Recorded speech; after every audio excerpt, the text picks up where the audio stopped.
Well, we've all had that flight, the crying baby, the seat kicker, the mystery meal, but have you ever wondered what it's like from the other side of the aisle? Today, I'm sitting down with Dave, a flight attendant who's seen it all, from mid-air proposals to the wildest passenger stories you can imagine. So buckle up because we're about to go behind the curtain at 30,000 feet. So Dave, welcome. I'm so Hi, glad you thank decided to you. join me. And It's an honor to be here. I'm so excited for you. Oh, well, thank you. This I'm is so excited to get the exciting. chance to talk to you. And maybe, why don't I'm going to just say that Dave and I know each other because you had been a flight attendant before we met hmm for a different airline, but we were working together in flight training when I became a flight attendant about 7 years ago, I want to say. 7 or 8 Yeah, our years? seventh anniversary just passed. Okay. So Yeah. I'm no longer a flight attendant, but I made some really great friends, and Dave is definitely one of them.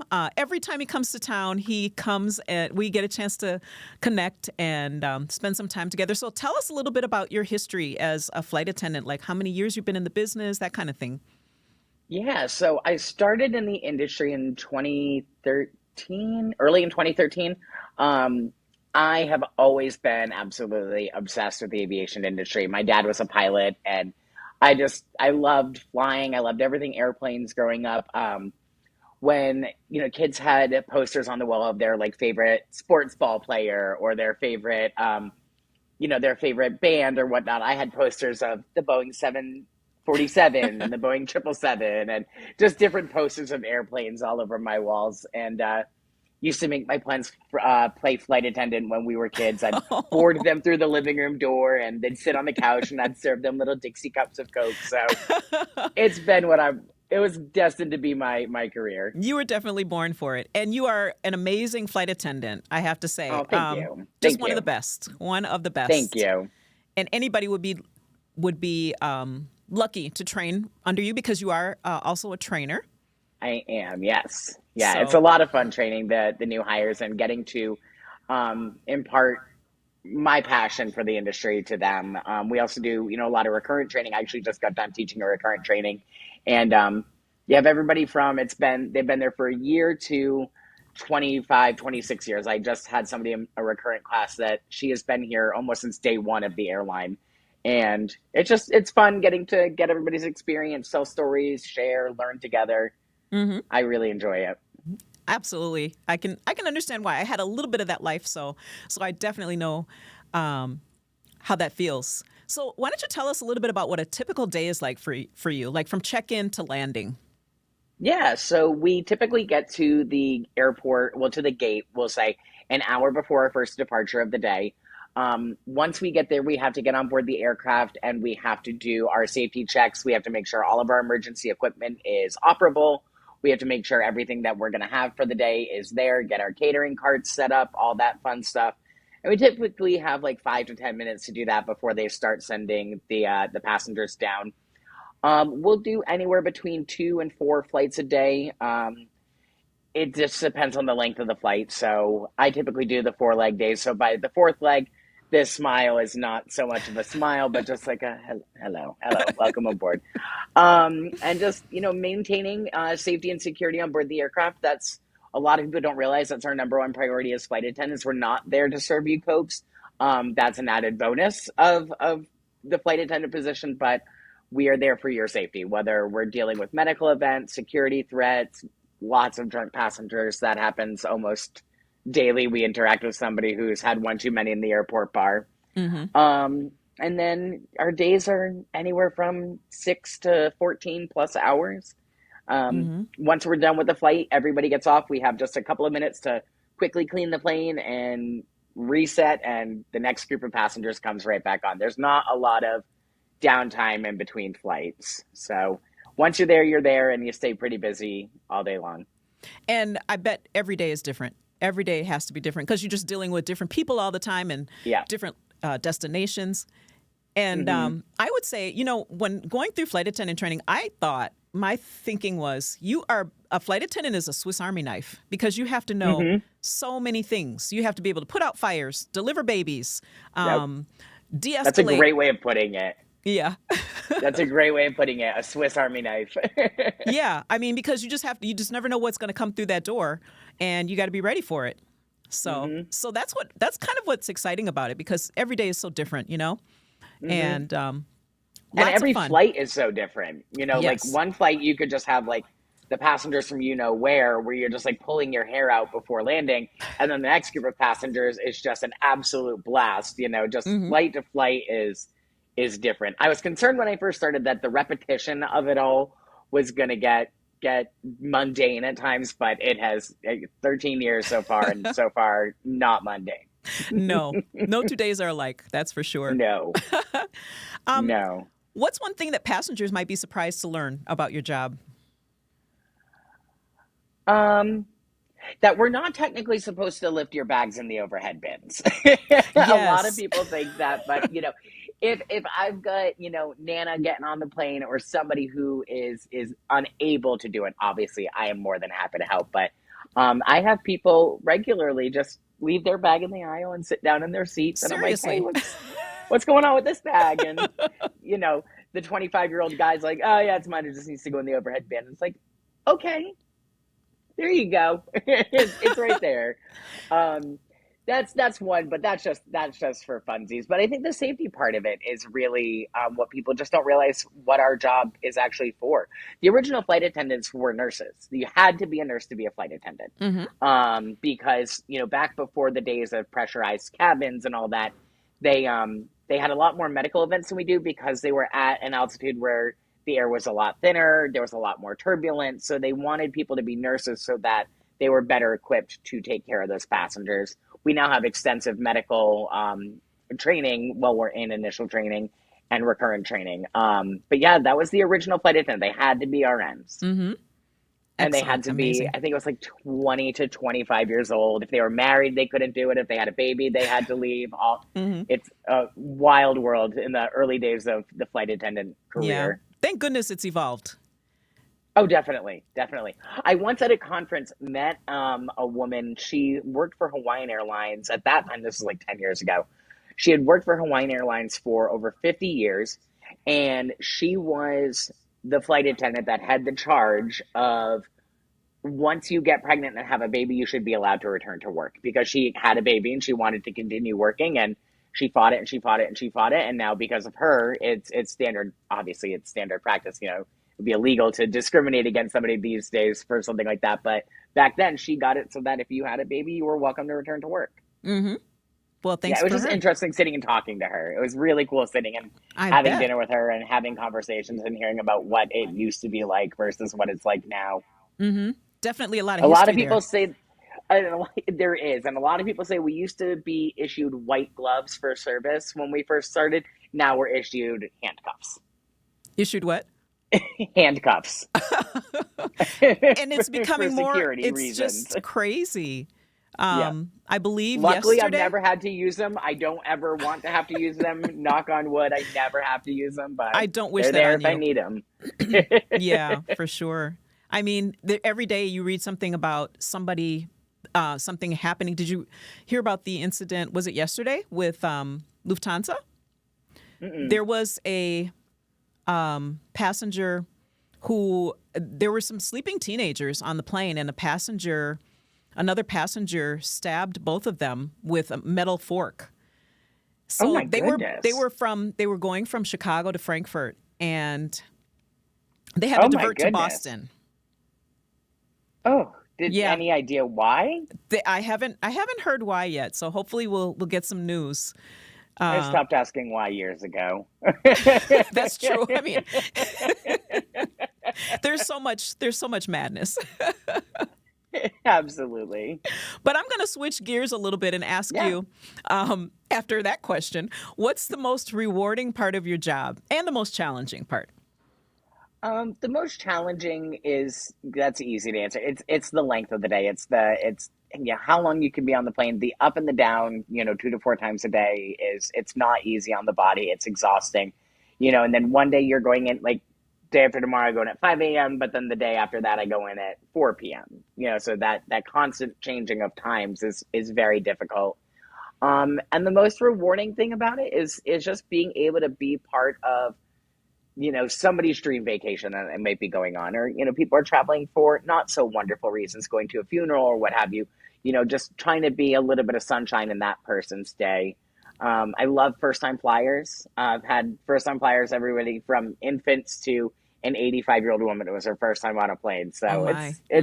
it's fun being part of that journey for people.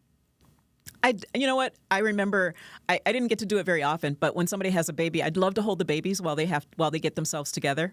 It's just like, because you can't walk up to a total stranger and hold their baby. Right. But if you're a flight attendant, Yeah. they let you. Hey, let me hold your baby really quick. They're like, okay, here, take him. But if I do that in the grocery store, they'd be like, get away from me. I'm not giving you my baby. I don't understand that. I don't know why. So, we've talked a little bit about, the different types of passengers and the evolution of the flight attendant position and, the actual use of the actual reason why we have flight attendants. What kinds of things are happening right now as far as like the biggest trends you notice happening in air travel as far as passenger behavior, cabin upgrades, maybe sustainability? Are you seeing any kinds of trends? Well, in the aviation world itself right now, most aircraft manufacturers are trying to find more innovative ways to make flying a little bit more greener, instead of burning, hundreds and hundreds of gallons of kerosene while they fly. They're trying to find new, greener ways to do that. So these new aircraft that you're seeing, like the Airbus Neo series of aircraft, or the Boeing Max 737 Max aircraft, or their new aircraft, they're much greener. They have more fuel efficient engines. They even down to like how they air condition the airplanes saves fuel. So they're doing that, making it out of carbon fiber. Um, and I'm seeing, so after COVID was wild, and we're going to get into that. But COVID was a wild time in the flight attendant world, and we went through this period where like everybody was just happy to be flying again, and then we went through this period of they were back to their old selves, but far worse than they were. But now we're seeing a definite downturn in passenger numbers right now. The economic state of the world, people aren't traveling as much as they were. So I'm finding the people that are flying these days are definitely much more seasoned flyers,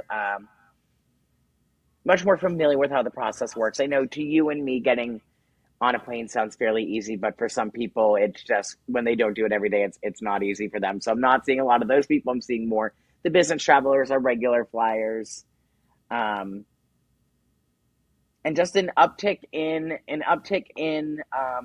people flying the more budget friendly airlines. I know Spirit hasn't been doing very well, and I work for a low cost carrier.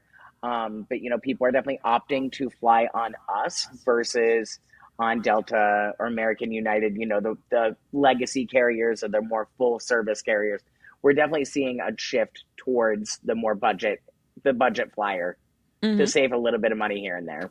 Yeah, definitely. Yeah, this it's going to be interesting to see how this shakes out with just all the things that are going on. So many things at the same time. Yes, lots of things going on in the world. Definitely affect. They have such a ripple effect. It's like you just never know what's going to happen next. Yeah.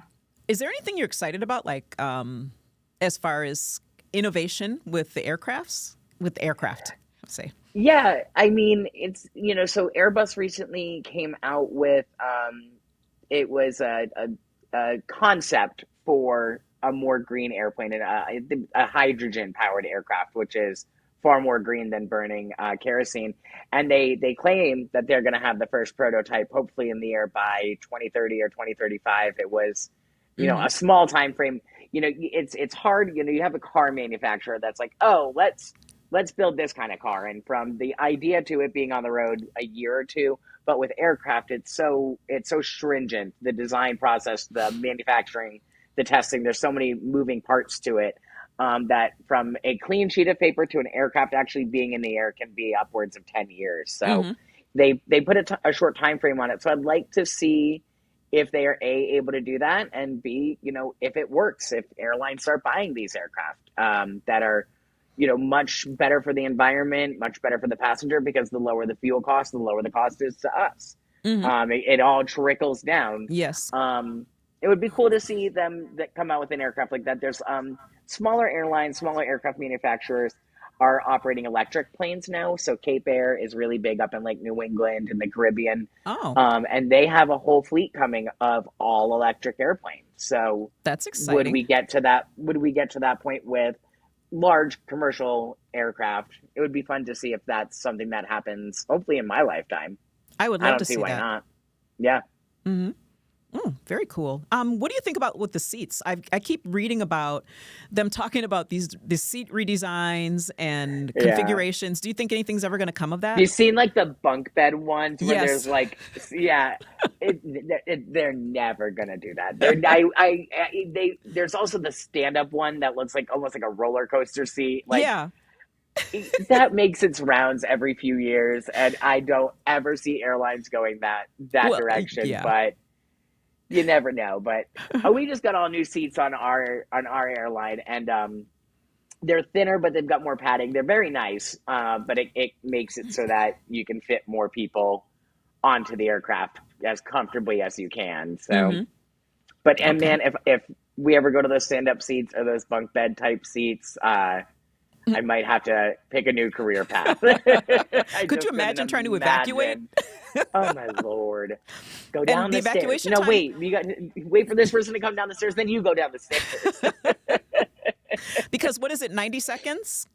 90 seconds. Yep. Okay. Yeah, that From would be. from being told to evacuate the aircraft to having every passenger off it, we have to be able to do it in 90 seconds. Speaking of, you know what, speaking of evacuating the plane, I just read that, I don't know what city it happened in, but I just read that a flight attendant accidentally deployed the slide on a Delta flight.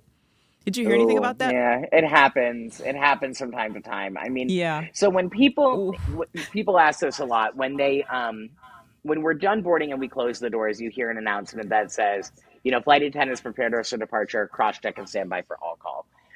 We usually say it so fast, people are like, alcohol, stand by for alcohol. But what we're actually doing is we're arming the doors so that if the door opens, it's now in emergency mode. That slide is now activated or armed and ready to go. Should we open that door, the slide will deploy. Um, so when people aren't paying attention, if they don't disarm their door properly, it's easy to do. Or, I've seen people that the poor things are just exhausted, and they go to open the door and they forgot that they haven't disarmed their slide. It happens from time to time, but again, knock on wood, I've never done that. I really hope I don't.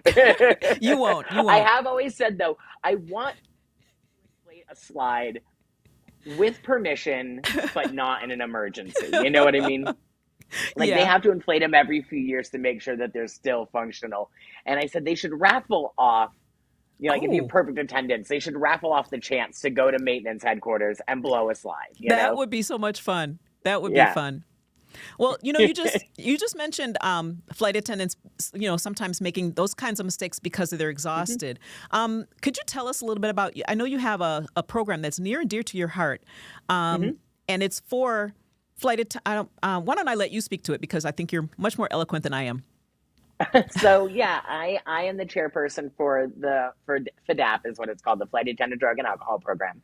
At my carrier, it's a program that all the carriers within the United States participate in, and then there's a few international carriers that also participate in it. And it's a program that helps flight attendants who are suffering from substance use disorder or any mental health issues that they might need help with, even eating disorders, gambling disorders, if they came to us, anything really with addiction, that we help them um, get to treatment, get themselves sober, and then help them maintain long term sobriety. So, pretty much in a nutshell, the process is they call me, we have a chat, we figure out what's going on with them, we figure out what the best course of action is going to be, and then we get them off to a treatment center that best suits them. While they're in treatment, we get updates, and then when they get home, we make sure that they're going to whatever meeting or whatever recovery program they choose. They're going to those meetings. They're working with sponsors. They're they're doing all the things and really help guide them through that first year of sobriety, because that first year is really tough. Um, it's a great program. I used it myself. I've been sober for over 10 years now. And I made that middle of the night phone call to my FDAP chair when I was at my previous carrier. So when I came to the carrier I'm at now and somebody needed to take on that job of running the program here, I absolutely jumped at the chance for it. I absolutely love it, And because you're, it's a tough job. It's a yeah. tough job, and it's hard to, and it's hard for people to, really talk about addiction in general. But when it comes to our job, you know, you're you're just more prone to it, especially, on those layovers when you get to the hotel. There's nothing else to do but have a couple of cocktails with your crew.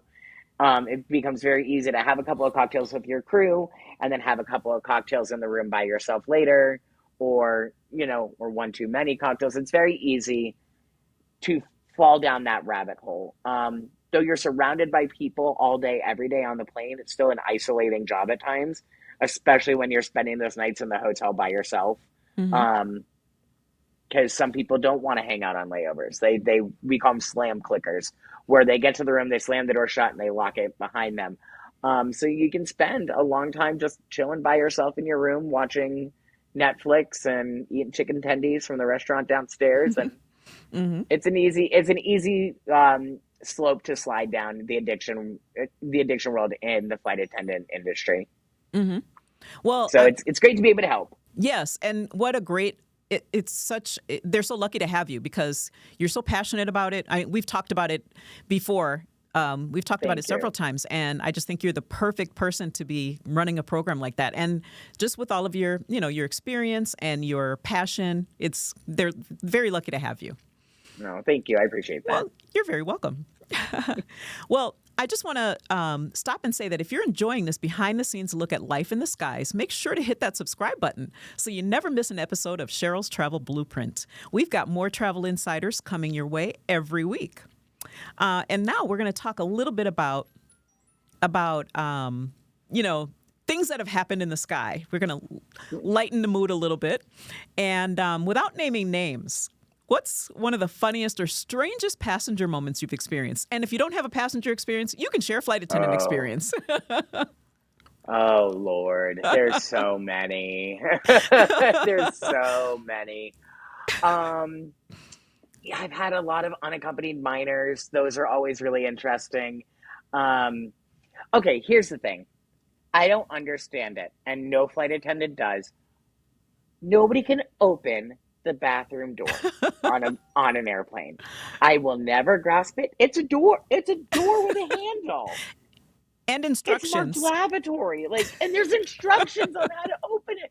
It's so funny. We make fun of it all the time, and Hmm. it's just one of the most common sentences I say at work is, "It's the silver handle. Just twist and pull." Yep, just twist and pull. No, twist and pull. That's one of the more recurring things that I see. As you said earlier, I've had people propose on the airplane before. I've heard of a wedding happening on the airplane, which I would have loved to have seen. That would be a lot of fun. Mm. Um, we do. We've done a lot of Make a Wish flights. Those are always a wonderful time. Having these kids that are going through something terrible, and bringing them to whatever it is that their wish was, whether it's Disney World, going on a cruise. We had one kid that wanted to be a flight attendant, so they put him on a really long flight and they gave him a little tiny uniform and Aw. let him do service. I wasn't on that flight, but I've seen it. I've seen the pictures of it. It was so adorable. He was so cute with his little tie and his little vest on. Aw. It was adorable. That's so cute. Yeah. And then, of course, the crazies that you see on the day to day. It's never ending, and it makes for good party conversation. Hmm. One of the things that Definitely makes it oh, I'm sorry. good. Sorry. I was just going to say that I remember one of the things that drives me crazy is when people don't even make eye contact with you. You don't have a trash bag in your hand and they just take a cup and just hand it to you. Like, Yeah. am I not human? What are you doing? Yeah.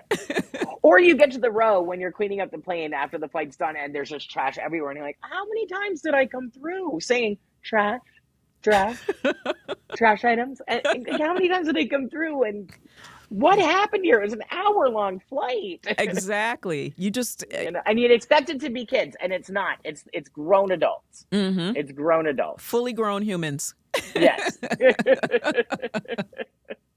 And I'm sure that since COVID, it's probably gotten even worse than, I mean, because I mean, when I was a flight attendant, it was pre-COVID, and it Yep. was kind of crazy then, and I'm sure it's There's gotten. been peaks and valleys. It just like anything, but like, during the pandemic and the masks were so triggering for people, Mm-hmm. and again, knock on wood, I didn't have anything too crazy happen, but friends of mine did. Um, And for a while there, everybody was super nice when COVID kind of was ending and people were happy to be traveling again. And then they just got even like worse than they were before there for a while. Mm-hmm. But now we're in this period where they're being nice right now. They're not too difficult. Okay, well, it's. It also depends on the city you're going to. Mm-hmm. Like a route that I used to work a lot, Denver to LA. Awful. Denver to Mm. LA is an absolutely terrible route. But then you do like Denver to Des Moines and they're lovely, Hmm. Anything Southeast Florida, West Palm Beach, Miami, Fort Lauderdale, any of those, they're challenging. That'll be the diplomatic way of putting it. They are challenging. Mm-hmm. But then you've got your cities that you're just like, oh, I love working those flights. Everybody's so nice. Mm-hmm.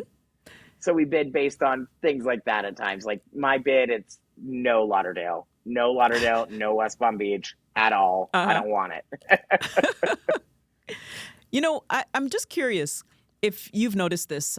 In the short time that I was working as a flight attendant, I noticed that different city pairings had always had different beverage preferences. So you would Mm-hmm. run out of certain things on one flight where other flights, you just had to know where you were going and be prepared for that. I feel like Austin, I don't remember what the drink was. Like Austin's beer and whiskey. beer and whiskey. Okay. Beer and whiskey or beer and bourbon. Yeah, definitely that. Mm-hmm. And then you have your cities like anything in Utah is more sodas, juices, stuff like that because they're mostly Mormon. There's not a lot of drinking going on in the state of Utah. Mm-hmm. And then Vegas, you're gonna sell your more higher end things. Like on my airline, we have, what you would consider like a base tequila or a base vodka, and then we have a more higher end version. That's where you're selling more of that stuff. When you're going to Las Vegas, the flight home from Las Vegas, always water. Going there is always a party. Going home is always water. Trying to hydrate. Yeah. Yes, Because it's so indeed. dry in Las Vegas, right? Yes, That's why. absolutely. There's no, that and the Absolutely. copious amount of alcohol they've been drinking. Yes. Before we hit our rapid fire round, I'm going to ask you Okay. some questions. Ooh, I But before we love a do, rapid fire round. oh yeah, it's going to be fun. But I just want to end on a happy note. What's a small act of kindness that you've seen on board that stuck with you? Young men helping elderly ladies with their bags. Oh, Like uh-huh. teenage, like early 20s guys that like help elderly ladies with their bags or help that mom with the baby. Mm-hmm. Um, and the other thing is, now I'm a gay guy, as you know. Your viewers may not, but I always say every girl needs her gay, but every straight guy needs his gay. And the biggest piece of advice I have for you guys is don't make your girl sit in the middle seat. Let her have the aisle or let her have the window. I Mm-hmm. always see that. When I see a guy's like, no, babe, I'll sit in the middle. It's like, look at you. Chivalry's not dead. Very good advice. Yeah, Okay, are you ready? I'm ready. Let's do This this. rapid fire round is called Clear for Takeoff. Okay? Okay. All right. So just real, simple questions. The first one's really easy. Window or aisle? Depends on the length of the flight, but typically window. Okay. Me too. Window all Yep. the way. Yep. Best airport in the world or best airport you've visited? Ooh.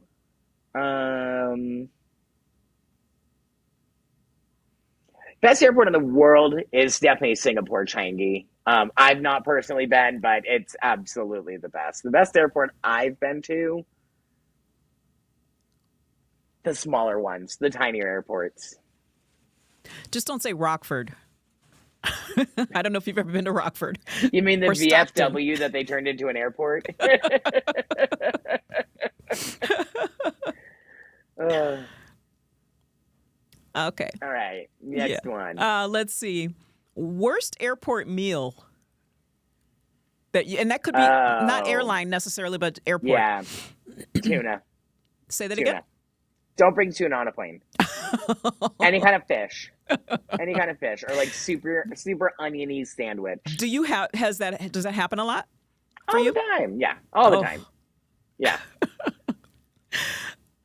Dream layover destination. Ooh. Venice. I love Venice. It's one of my favorite cities. Uh-huh. Yeah. Okay. Getting paid to go to Venice would be amazing. That would be. I would love that. Yeah. Red eye or daytime? Daytime. Used to be red eye. Now it's daytime. Mm-hmm. I can understand that, definitely. Yep. The one item every traveler should pack. A charger. A portable charger. Yes. Mm-hmm. That's the worst feeling in the world. That is just horrible. And they're not expensive. They're $20 on Amazon, y'all. Exactly. You got to have that. You absolutely do. Yeah. You're right. Turbulence, overhyped or real fear? Oh, definitely real fear. Definitely real fear. I mean, the plane is designed to handle turbulence. I have no worries about the plane itself getting through the turbulence. But if you're not buckled in or you're up and about and that turbulence happens, you can get really hurt. I've got a girlfriend that's been out of work for over 2 years now because she got hurt in turbulence. Mm-hmm. Yeah, it's not anything to mess around with. Right. And I feel like it's probably more dangerous for the flight attendants for a couple of reasons. Number one, they're walking, they might be doing service and turbulence hits, so they don't have that option to be buckled in the whole time. And so... And it can come out of nowhere. Yes. Mm-hmm. Yeah.